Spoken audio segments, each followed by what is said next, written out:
This is a Chinese trench that dates from the Korean War. And it's incredible to find this because very little remains of the Korean War. Typically, the Chinese dug these trenches into the heights, which gave the defenders the maximum advantage. This is a gun pit he would use, and you can see the advantage that the defender would have on any attackers. What's remarkable about this position is that it was captured by the Canadians during the action at Chail-Li. During May and June 1951, the Canadians would join with United Nations forces in a major offensive to drive the communists back into North Korea.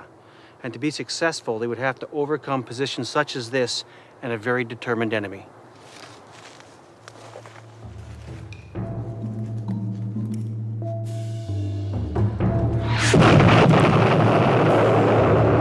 I just started running up towards the command post, and I saw this figure looming out of the dark. And then the next thing I saw was something coming through the air. It was a bowling pin grenade. It bounced off my chest, and I had two ways to go. I went right, the grenade had gone left.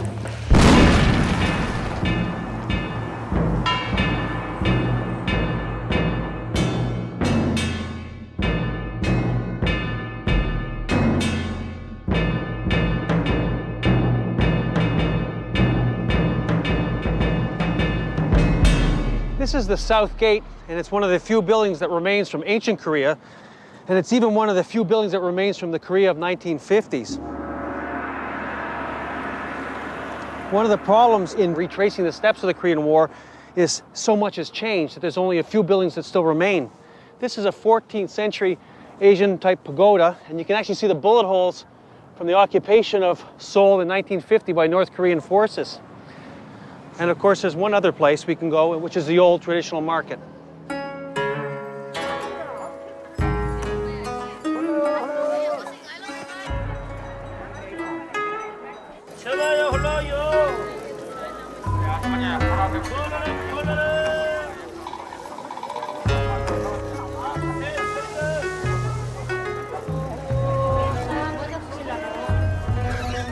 This is the Namdaemun market, and it's a traditional Korean market, much like one of those that you would have seen in the 1950s or during the war. Mind you, the product lines have changed. There's a lot of traditional Korean fare, and I'm going to buy a traditional Korean hot dog on a stick with French fries stuck in the side. It looks like quite a delicacy. Get one of these.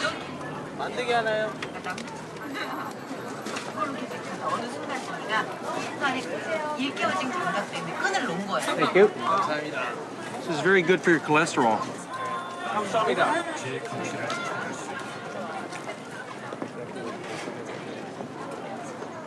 Markets like this are vanishing in Korea, but of course, during the war and afterwards, this is where all the commerce was done.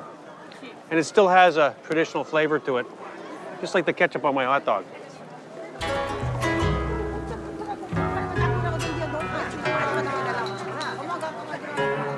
Between 1951 and 1953, more than 20,000 Canadians fought in Korea.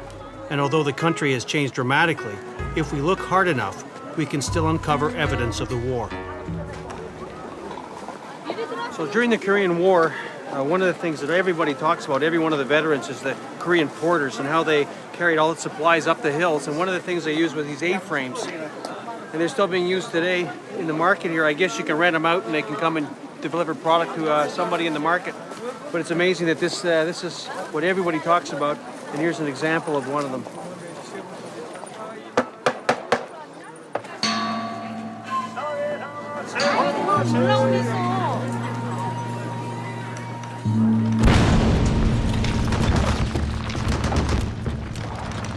Since June 1950, Korea has been a battleground.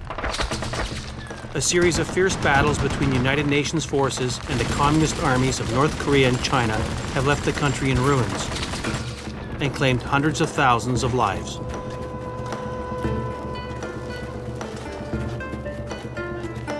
By the spring of 1951, the communist armies have captured territory south of the 38th parallel.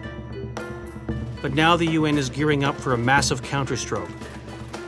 Joining the UN forces are thousands of newly arrived Canadian soldiers under the command of Brigadier John Rockingham. This special contingent of volunteers is known as the 25th Canadian Infantry Brigade.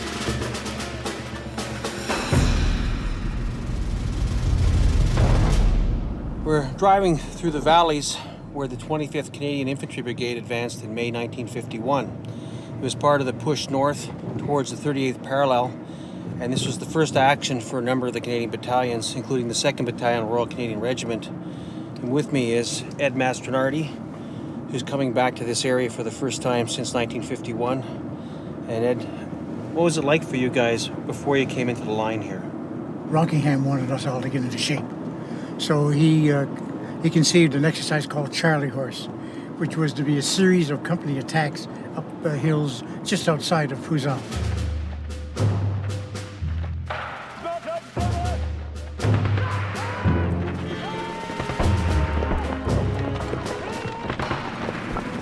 I had 20 scouts and snipers, and we climbed the hill twice a day, and using blank ammunition, we were to be the enemy, the Chinese.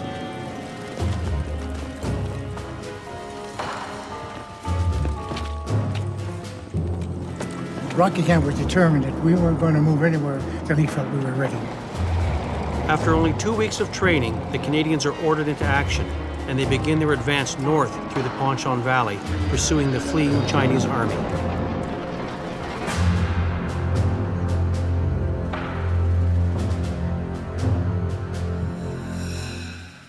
So this is the Pamunjom Valley, Yes, where you fought, that's right. May 1951, and today it's a resort. And there's hiking trails all through your old battlefield. And a lot of very happy-looking people, women, children. It makes me very happy that I came to see it again. It was different then, though. It wasn't all the vegetation, and because of the bombing. And it'd be clear of trees. Be clear of trees, because with the napalm, they would have burned the trees off, you see. Right. And probably almost halfway down. So you would then, would you go up the crests, or would you go? We went up the crests. We followed those ridge lines. Canadians, we were like that. We always looked at the high ground.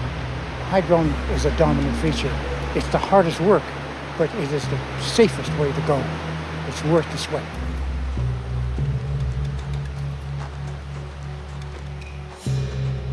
This is your first taste of battle. It was the first day, May the 25th in the afternoon. We came on 407, and I was moving up 407, and I, trying to set a good example for the men, I took the point.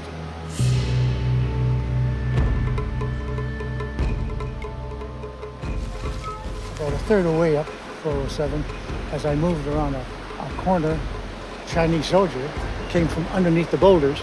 I didn't see him at all. He was just going to shoot me in the back, and my signaler shot him. And I saw these Chinese going down, and Command's like a big smile on their face, said, "You're only one."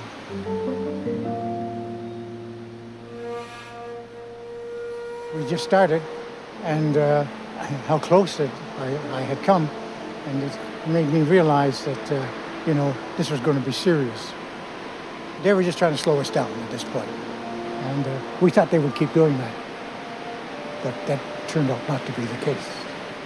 They finally stopped, and they were going to stop us. By the end of May, the UN push towards North Korea begins to stall. The 2nd RCRs are ordered north to secure the village of Chail-Li and capture the dominating height of Hill 467. But the Canadians are unaware that Chail-Li protects a critical communist supply route, and the Chinese are unlikely to give it up without a fight.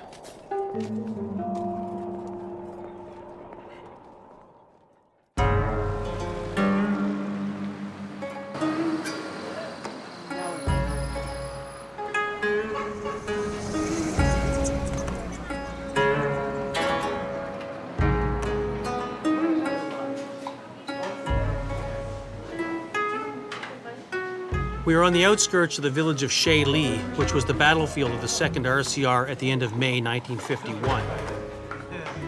One of the Canadians who fought here was Ed Mastronardi. Well, the country was certainly very different than anything you're used to. You're going into a completely strange environment. Oh, absolutely. And remember too that it was so miserable for the people. I mean, well, they were virtually all refugees.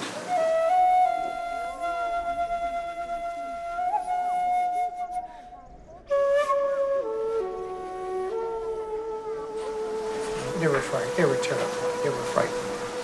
And looking around here and being able to sit in this place and this village, after what the shattering and the shelling and the cleaning we took, it kind of seemed like it was kind of all worthwhile.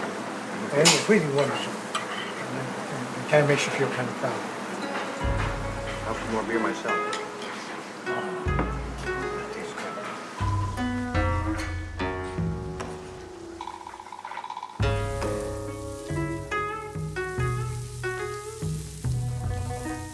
Ed, ready to go? Yeah. We're going to go and try to find your old route up to Hill 467.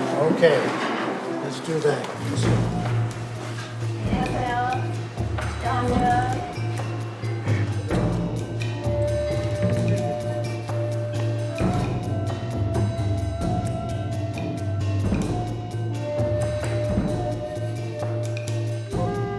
On May 30th, the Canadians spearhead the UN advance north.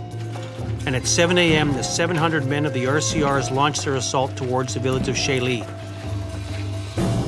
The plan calls for a four-pronged assault. A Company will lead the attack to secure the village. B and C are to protect the flanks, while D Company attacks the main objective, the high ground on Hill 467. In the distance, I could see 467. We thought they're going to have to stop somewhere. And we figured that probably would be it. And Rockingham decided he was going to halt the brigade there. And he no sooner stopped us than we heard pop, pop, pop, pop, pop.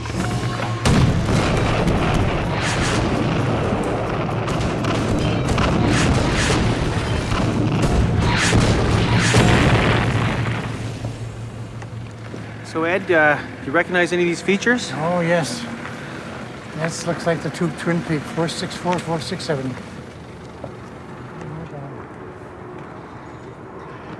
I look at the hills and I think of all the centuries. And here they are, still the same, exactly the same. And for centuries being the same. There have been a lot of campaigns waged over here, I'm sure. It's a very appropriate day to be here. I can feel it like it was. Yeah, yeah. In that direction is the Churwan Valley, and that was the main supply route from Manchuria for the Chinese troops. So that's why they reacted to our arrival here. You poked a hornet's nest. Yes, we poked a hornet's nest. A Company was to leave at 6 o'clock in the morning, and at that time there was an airstrike planned, but the weather was so bad, it had been a driving rain all night, that they had to cancel the airstrike.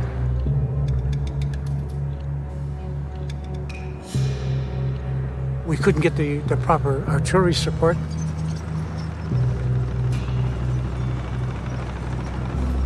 But one of the critical things was the maps we had were based on pre-war Japanese maps, and their scale was different. It wasn't until we did the actual reconnaissance and they said, oh my God, we're too far apart. The valley was so cloudy and misty, you could only see a few hundred yards up the road. Because when Medlin and A Company left on the half tracks and the tanks moved up towards Chail-Li itself, they'd gone about maybe 300 or 400 yards and just disappeared in the mist. We couldn't see them.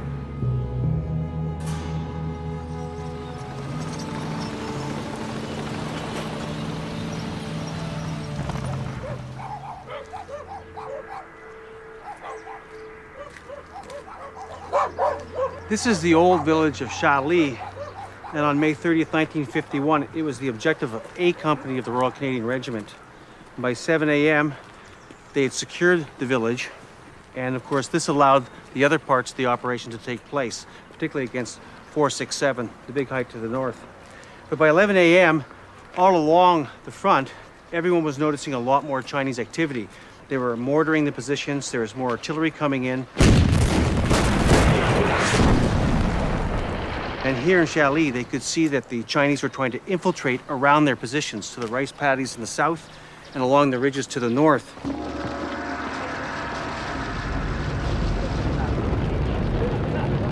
From here you can see where C Company would have been on that ridge over here. And of course they had a pretty quiet day. It was so dark and the mist was so low that they really couldn't do much up there, but they held their positions well. But on the big height, you can see the twin peaks up there at 467. The fighting was really intensifying.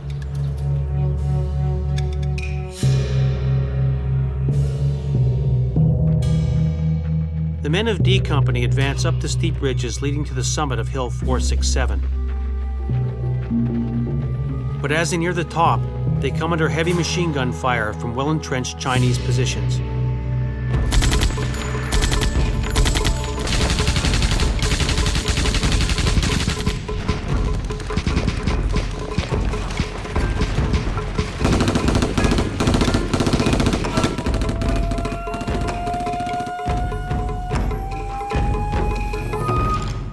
This is one of the ridges that leads to the top of Hill 467. And this position was very important to the Chinese. And you can see this by the fact they dug in so well that even after 50 years, their gun pits are still here.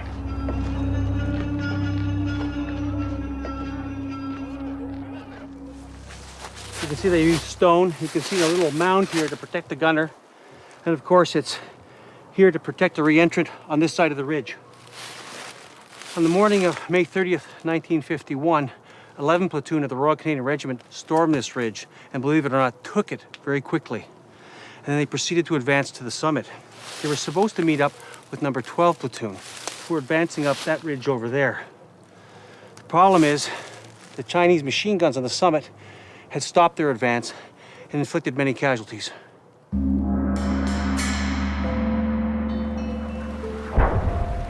We were coming up a well-worn path to a bit of an open area when a machine gun opened up. Some of the guys were left in the open. Paddy O'Connor said, "To hell with it. I'm going after my boys."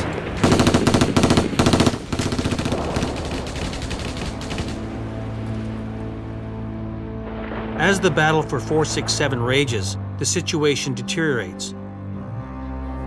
Despite the courage of the Canadians, they've yet to capture the crest. Desperate for information on why the attack is stalled, the CO orders his intelligence officer, Ed Mastronardi, to find out what's going wrong.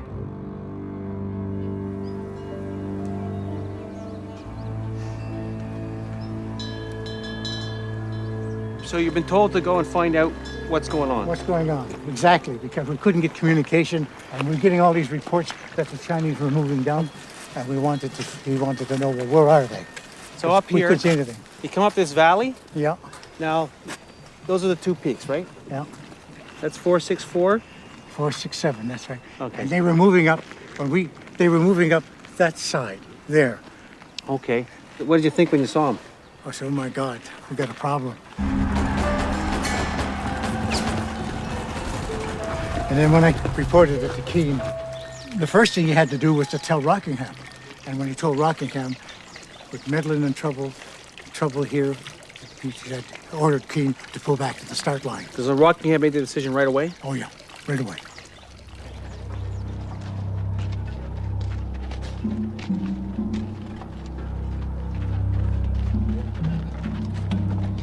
If we hadn't had so much experience in these men, it would have been a disaster.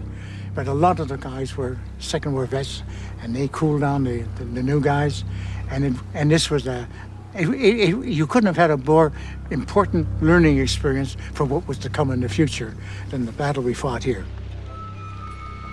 At Chail-Li, the RCRs fought a bitter battle against the odds. Although they came close to being surrounded, skillful leadership and experience helped them avert disaster. In the end, they suffered 31 casualties, including 6 killed. It made us a fighting battalion, and also it tested the mettle of the men and the leadership, which, taking everything into consideration, was really excellent. We were ready for war, and we couldn't have been as ready for war unless we'd gone through this.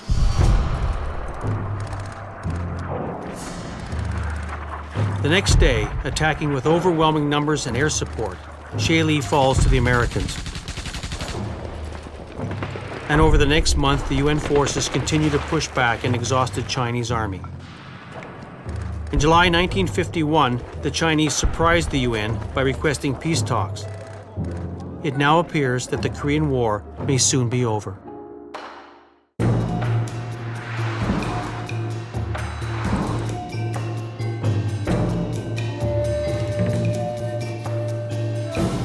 We're on the road to Pamunjom, which is the joint security area, which is where North Korea and South Korea actually meet.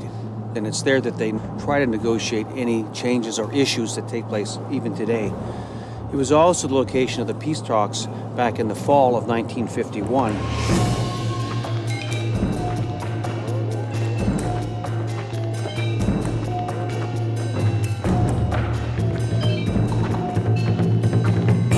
So it's just further on down the road, but it's right in the demilitarized zone. So as we go along, you go through stages of militarization. And as we get closer, you can see more gun emplacements, more soldiers, and more barbed wire, because you're really getting now back into what is a war zone.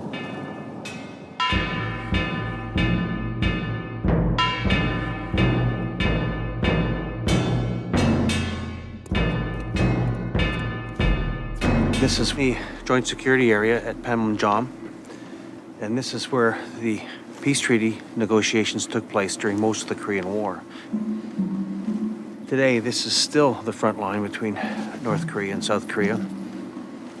You can see the North Koreans are literally across that concrete slab to the other side. And you're being watched at all time. In fact, there's a North Korean right behind me with the binoculars and that guard post over there watching us very, very closely. And of course, in this building, it's built across the military demarcation line, which is the actual border between North and South Korea. And that's where they have their conferences, and we can go in there and have a look. It's got quite a history.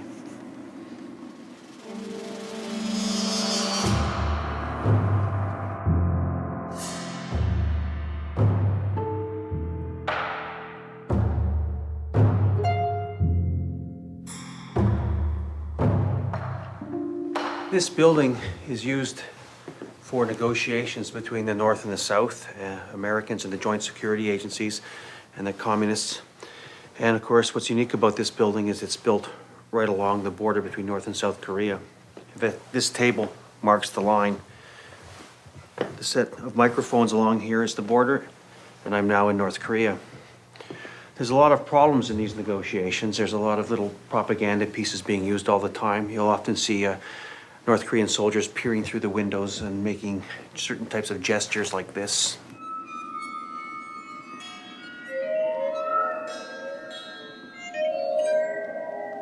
This is another example of how the North Koreans try to irritate the South Koreans. Both sides cannot occupy this building at the same time, so they have to bolt at one end or the other. So this door leads to the north. So when the South Koreans go to leave, a soldier has to come back here and unbolt it. And in the past, the North Koreans have waited for that and tried to grab the soldier and pull him through into North Korea. So now a second soldier has to hold this position and hold the other soldier by his belt as he undoes the bolt. But the difficulty in dealing with the communists has been going on for a long time. This goes back to the Korean War, where the negotiations were taking place in this area, and they would break down and then men would die. And one of the situations in '51 is the communists went to the table as a delaying action, which would allow them time to regroup their troops, bring up more troops, and then launch further attacks on the UN forces. In the fall of 1951, the peace talks break down, and in an effort to restart the negotiations, the UN resumes its offensive. The Canadians advance quickly through the rugged Korean terrain and capture a series of hills east of the Sammishon River Valley. The responsibility of holding the strategically important Hill 187 goes to the 2nd RCRs. The men dig in, wire positions, and construct outposts on the many spurs that extend into no man's land. The most exposed outpost is the Sangok, only 800 meters from the Chinese lines. Okay, so What I'm thinking of is down here. Take the binoculars. We'll look it out on the map. See the saddle? That's right. Yes. No, I think you've got it. No, that's it. That's it. My God, amazing. Outside of the fact it's got a bit more vegetation, looks not a lot different than we did then. They wanted the outpost manned by the most experienced platoons, and that one happened to be mine. And that's my birthday, the 2nd of November, and I saved a few quarts of beer, and I brought my section commander, my corporals in, and they wished me a happy birthday. And it was about 7:30, quarter to 8, and Jack Sargent, with my senior corporal, he was going to return to his position. He suddenly shouted, and he yelled, "Hey, boss, they're coming."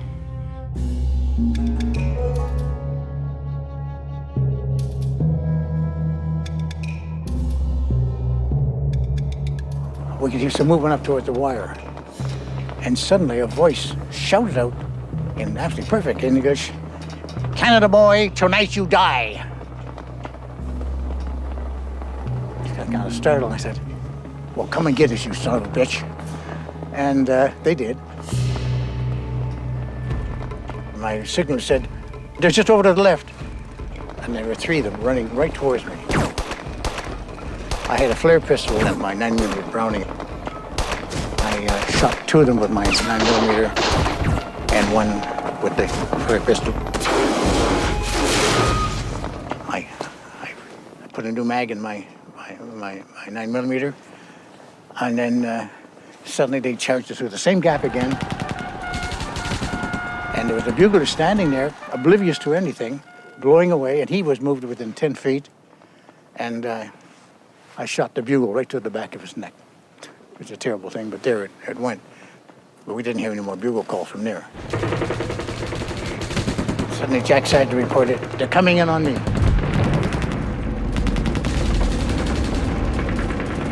They blew a gap from between 6 and 8 feet wide, and then they charged. Eddie Bauer, a Bren gunner, just sat there, ta-ta-ta-ta-ta-ta-ta-ta-ta. And he filled that effort, and he just kept shooting until it was still. There was a lot of shouting and screaming, and so that stopped that particular attack. By this time, I was getting a report of casualties, wounded here, wounded there. I remember I had 28 men. So by this time, I had about 10 casualties. We didn't know it until after, but we were being hit by a full battalion of Chinese. That's, anywhere between 800 and 900 men.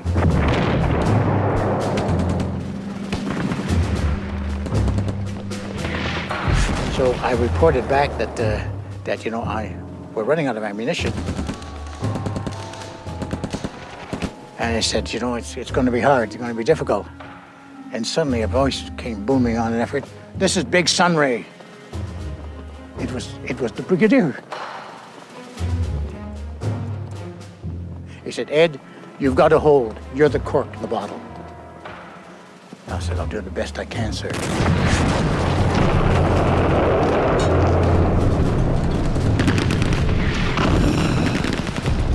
I reported back. I said, "I have nothing left. Most of my wire was gone. We won't stop the next one. We just can't." Middleman said, "Do you think you can get out?" I said, "I won't leave without my wounded.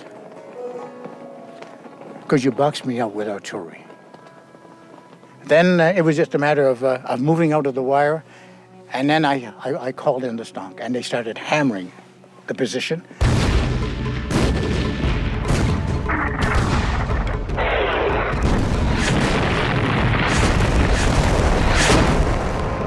So I'd move back 50 up, what I thought was about 50 yards, and I would say, "Drop 50. And they just keep repeating that. Now, we just kept moving with that.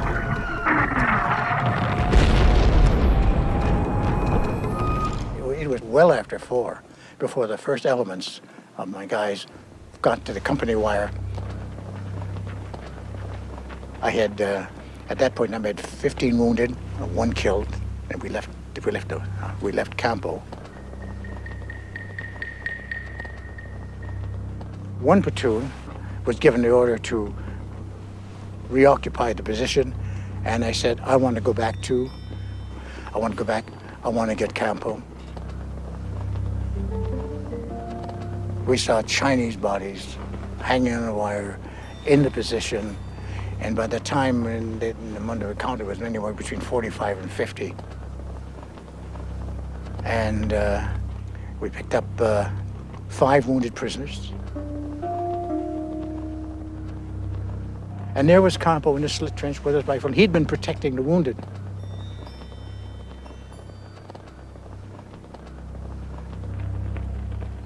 And I'm glad I lived long enough to be able to let them be recognized for what they did, because they're all dead now. I'm the last one.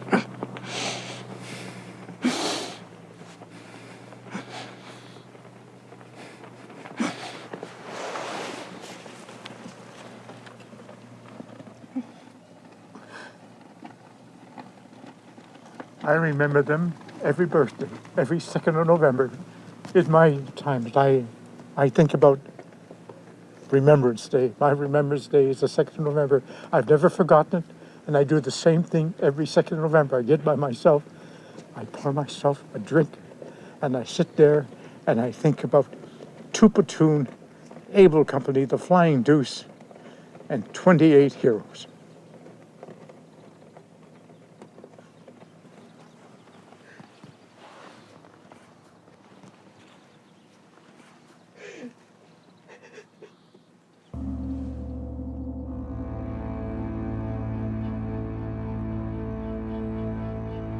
The incredible defense of the Sangok by the 2nd RCRs stops the Chinese attack.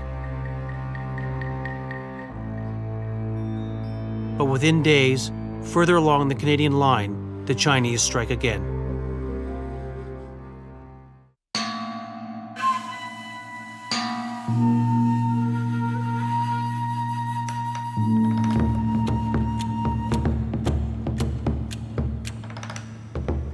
We are traveling on the highway north of Seoul, and with me is George Ferris, who fought with the 2nd Battalion Vandues in the fall of 1951. And this is the first time George has been back to Korea. We're going to take George back to the old battleground, where his unit fought a major action and a significant action on the saddle between Hill 227 and Hill 355. That was the worst place to be at that time, because the Chinese wanted all these positions, and we didn't want to give them to them. Throughout November, the Chinese attacked the UN front and recaptured several major heights, leaving Hill 355 as the critical anchor of the UN line. In an effort to strengthen this key position, on November 22nd, the Vandues are ordered to occupy the dangerously exposed positions in front of the hill. The area that you fought on is still essentially at war. Well, it's on the demarcation line, or Yeah, just DMZ? It's right inside the DMZ. Yeah. So as we get closer, we'll see the barbed wire and the minefield signs. And we don't have to go in the minefields. no. Okay. No. Oh, well, if we do, you have to leave.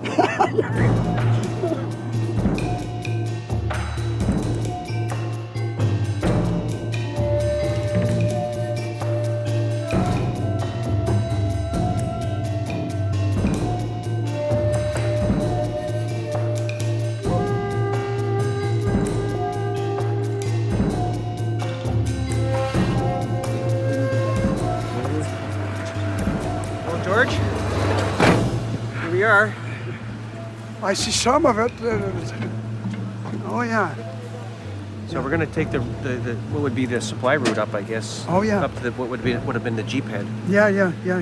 So you'll see all the stuff just like it was back in 1951. Yeah, except for the bombing. Yeah, no bomb. Yeah, good. Hopefully no bomb.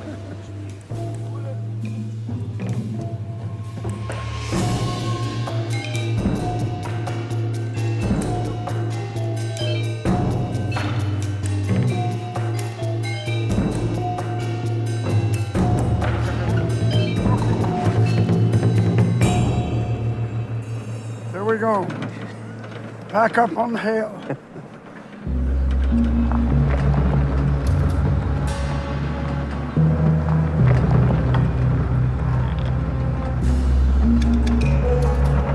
This is getting familiar now a bit more than I thought after all. I hadn't seen it for almost 55 years. So we're going to go up to the GP that's right on the shoulder up Oh, yeah. off the peak. Yeah. And from there we'll get the view of Yeah. the Chinese positions 227. Yeah.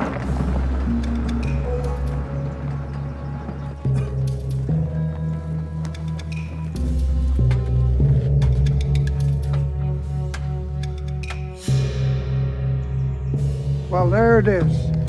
I see 227 there, and I see also the hill where at the bottom we parked our vehicles and climb up that hill to go right on the saddle.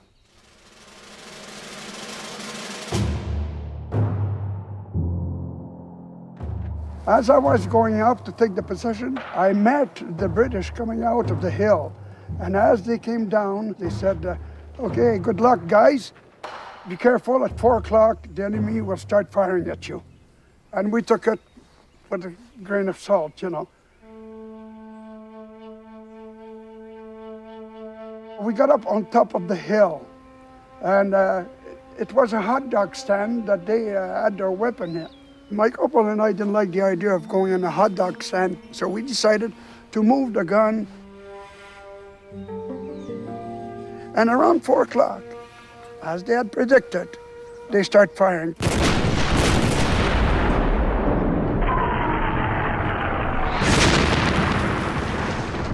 I said, if we would have been in there, we would have been dead today, you know.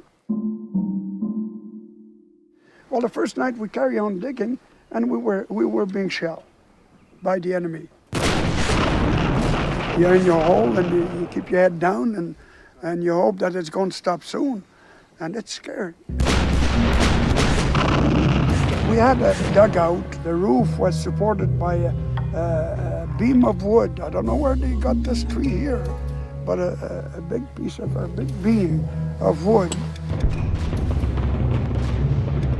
One of our guys was in there, and when that bunker fell, and when that was hit with a heavy bomb, the beam splintered, and one side of the beam got into the stomach of the guy and killed him on the spot there.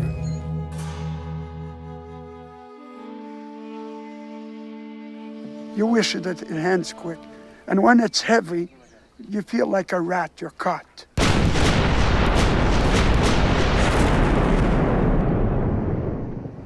There was question about thoughts of retreating. Never did it came to the mind of any of the men and the company or the battalion. As a matter of fact, our CO told us that it's going to be hard. There'll be no panic, no overrun, and no withdrawal. There was never any thought of retreating. The Vandus don't retreat. They stay and fight.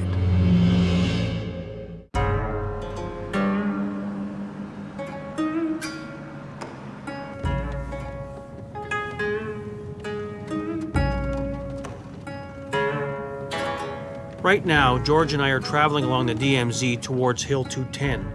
We are hoping to get a better view of the saddle between Hills 227 and 355, where George fought with the Vandus in November 1951.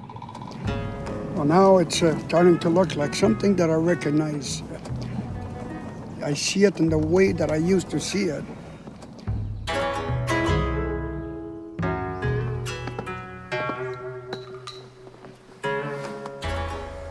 Oh, wow. Here, we'll go over here. This is it? Yeah, This is it, George? yeah. Now I see it better. The west side of 355. Oh, This is wow, much, wow. Much better than the other point. The other point we were up too high. Yeah, I couldn't see it now. So we're setting it up. The Americans are on the hill proper. That's right. And you guys are D companies in that little hollow area? D company in the saddle there. So where did you have your guns? I had one gun right in the middle. I was with that one gun, right in the middle of the dip there, and on the forward position.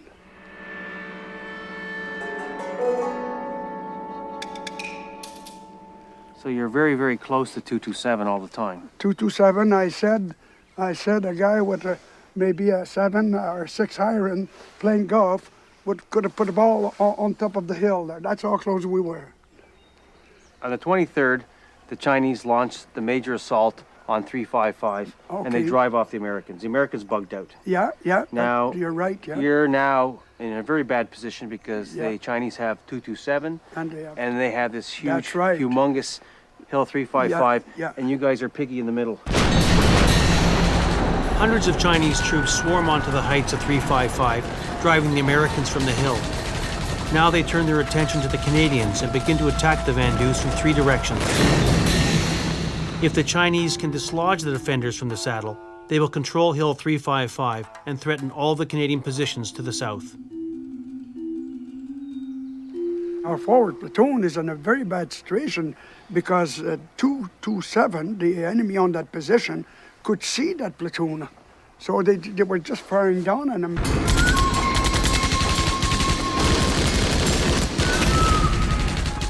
After trying hard, they could not hold the position.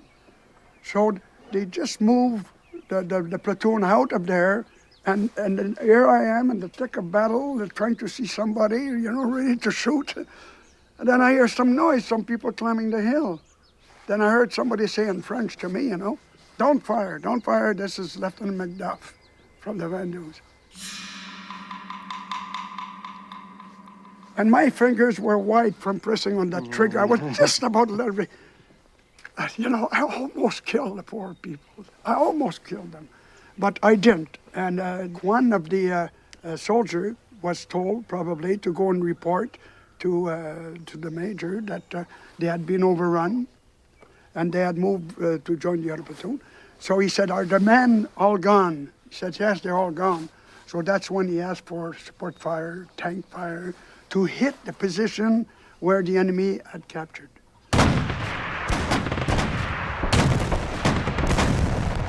And then during that evening, Leo Major, one of our scout and sniper, they went up and checked that position. When we reached the crest, we charged the enemy positions, firing as we ran. Not long after, we could see a large enemy force preparing for a counterattack. I waited until they were almost on top of us, and then I called in the mortar barrage. It got so heavy. It was unbelievable. It seems that our support, all our artillery and mortars were firing at the same time as the enemy was doing the same thing. Around the end of the day, on the 24th, then it seems that the Chinese saw that they couldn't take it, and they probably decided at that time to withdraw. The Chinese attack on Hill 355 was a major initiative to force back the UN front. It was the stand made by the Vandus against enormous odds that saved the day. Chinese losses were estimated in the thousands, while the Vandus suffered 49 casualties. Their defense of the saddle ranks with Kapyong as one of the finest actions fought by the Canadians in the Korean War. I start realizing when we went to the South Gate and I looked at all the buildings. And then I looked at all the people, families, little kids with them. They all had smiles on their face. Around where I was, I kept looking at them. And I said, these people are happy. And I said, this is because of us. Yeah. And that's the first time.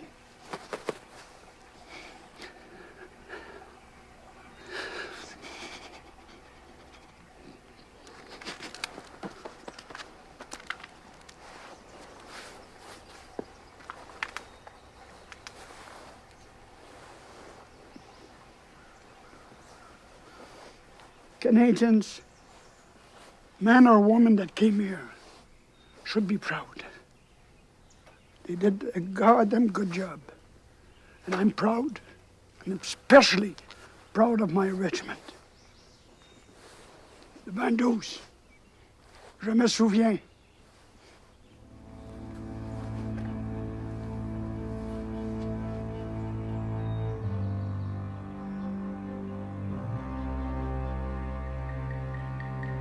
After the stand by the Vandus on the saddle at Hill 355, UN Command issued orders to stop offensive operations. The focus now was going to be on the peace talks. That changed the face of the war from one of movement to static warfare, much like the First World War. So that meant trenches and barbed wire, minefields, and patrols. It was a war more of their father's generation than their own. But it was clear that the fighting was far from over.